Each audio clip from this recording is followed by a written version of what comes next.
This is what happened when I stopped fighting dead soil and started attracting earthworms, the one creature that's been building it for millions of years.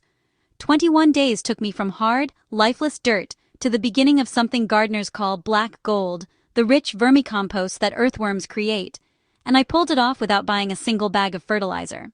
I want to level with you before we go any further. That 3-week mark is when real change starts showing up.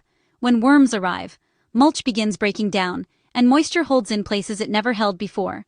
Rebuilding soil fully takes a season or longer, but the first 21 days are where momentum builds, and today I'm walking you through every step of how to make that happen. Here's why it matters more than most people realize. 33% of the Earth's soils are already degraded according to the FAO, and over 90% could reach that same state by 2050.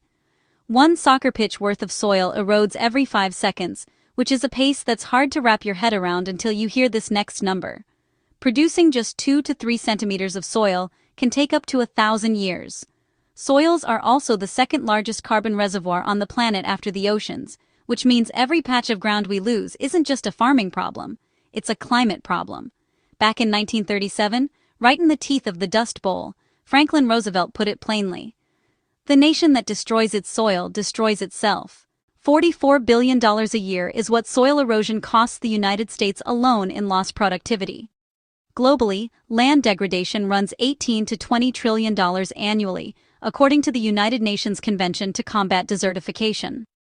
Numbers that large can feel abstract, but here's what they mean at ground level. Every backyard gardener who rebuilds even a small patch of soil is pushing back against a crisis that governments haven't figured out how to stop. What they're practicing, whether they know it or not, is the foundation of regenerative agriculture. A whole system approach to restoring land, rather than just managing it. And the tool for doing it has been crawling under our feet for millions of years. Most people know Charles Darwin for evolution, but his final book had nothing to do with finches or natural selection. Published in October of 1881, just 6 months before he died, it carried the title, The Formation of Vegetable Mold, Through the Action of Worms, and it moved 6,000 copies in its first year, which actually outsold On the Origin of Species over the same stretch. 40 years of studying worms went into that book. Darwin calculated that earthworms bring between 7.5 and 18 tons of soil per acre to the surface every single year, and he estimated roughly 53,000 of them living in each acre of healthy ground. One line from the book still stands as one of the most important sentences ever written about agriculture. It may be doubted whether there are many other animals which have played so important a part in the history of the world as have these lowly organized creatures. Modern science has spent the last century and a half proving him right. 68 scientific publications went into a peer-reviewed meta-analysis by Bluen and colleagues, published in Agronomy for Sustainable Development, and the findings were striking. Vermicompost increased commercial crop yield by 26%, boosted shoot biomass by 78%, and pushed root biomass up by 57%. The strongest results showed up when vermicompost made up 30 to 50% of the soil volume, and cattle manure feedstock outperformed every other input. Before we go deeper, if this is landing for you, take a second to hit that like button and subscribe. Most of the people watching this video right now aren't subscribed, and that one click helps this channel reach more gardeners who care about doing things the right way. What separates castings from regular compost comes down to biology, specifically the soil microbiome. Worms don't simply break down organic matter. They feed on the microorganisms colonizing that matter, then pass everything through a digestive system packed with beneficial bacteria and enzymes.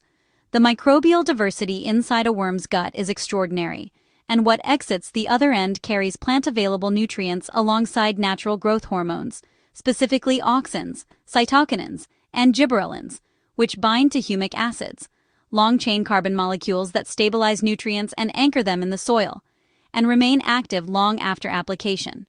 This process of organic matter decomposition driven by the soil microbiome is what makes vermicompost fundamentally different from anything that comes out of a synthetic bag.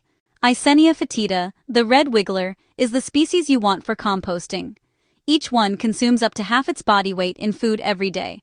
They're hermaphroditic but still require a mate, and they produce 2 to 3 cocoons per week that hatch in about 3 weeks. A healthy population can double every 60 to 90 days, which means a small starter bin turns into a casting factory faster than most people expect. Here's the practical side of all this. 5 steps that turn a dead garden bed into a place worms can't stay away from. Practice no-till farming, or at minimum conservation tillage. That comes first. The USDA Natural Resources Conservation Service lists reduced tillage as one of the most effective ways to raise worm populations, because every pass with a tiller destroys worm burrows and kills the organisms worms depend on for food. No-till farming isn't just a gardening preference, it's a recognized soil conservation practice with decades of USDA research behind it. Mulch heavily after that. 2 to 3 inches of shredded leaves, straw, or overlapping sheets of non-glossy cardboard will regulate temperature, hold moisture, and slowly become worm food all at once. Worms are about 80% water and breathe through their skin, which makes that moisture layer underneath the mulch the single most important factor in drawing them in. Top dress with compost or aged manure next, because this is the dinner bell. Worms will migrate toward organic matter from distances that would surprise you. Eliminate pesticides entirely. Chemicals like malathion, benamyl, and Sevin are directly harmful to earthworms, and spraying any of them is the same as hanging a keep out sign on your garden bed. Feed the surface with coffee grounds, crushed eggshells, and torn up cardboard, and keep the soil consistently damp without soaking it. The sweet spot for earthworm activity sits at a near-neutral soil pH around 7, temperatures in the 50 to 60 degree range for fieldworms, and a steady supply of organic matter on the surface. Meet those conditions, and worms will find you. I'd be doing you a disservice if I skipped this part, because not all worms deserve a welcome mat. Invasive jumping worms in the Amynthus genus, originally from East Asia, have now turned up in 38 U.S. states. A single season is all they need to consume up to 95% of forest leaf litter, and what they leave behind are dry, granular castings that degrade soil structure and actually increase erosion. They reproduce without mating and spread through potting soil, mulch, and compost. What makes this even more complicated is that nearly all earthworms in northern North America are non-native, because the glaciers wiped out the originals thousands of years ago. Red wigglers in a controlled bin are your allies, but mystery worms from unknown compost sources deserve a closer look before you spread them across your property. Here's what 21 days actually looks like in practice. By the end of week 1, your mulch is holding moisture, and soil temperature has stabilized underneath it. Week 2 brings the first worms arriving along with mycorrhizal fungi starting to lace their threads through the mulch layer. These root-partnering fungi are a critical part of the soil food web that worms help establish. By week 3, the ground beneath that cardboard or straw is darker, damper, and softer than anything surrounding it.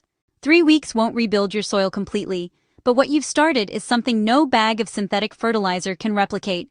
A living system that feeds itself, builds on itself, and improves with every passing season. That's regenerative agriculture at its most basic level, soil that works for you instead of requiring you to work for it. Darwin called worms nature's plows. Roosevelt warned us what happens when we ignore the ground beneath us. And a peer-reviewed meta-analysis in Agronomy for Sustainable Development confirmed that what worms leave behind grows plants better than nearly anything else we've tried. The worm magnet secret isn't complicated at all. Give them darkness, moisture, food, and peace, and they will build your soil for you. If this changed how you think about your garden, hit subscribe and drop a comment telling me what your soil looks like right now. Share this with a fellow gardener who's been fighting dead dirt, and I'll see you in the next one.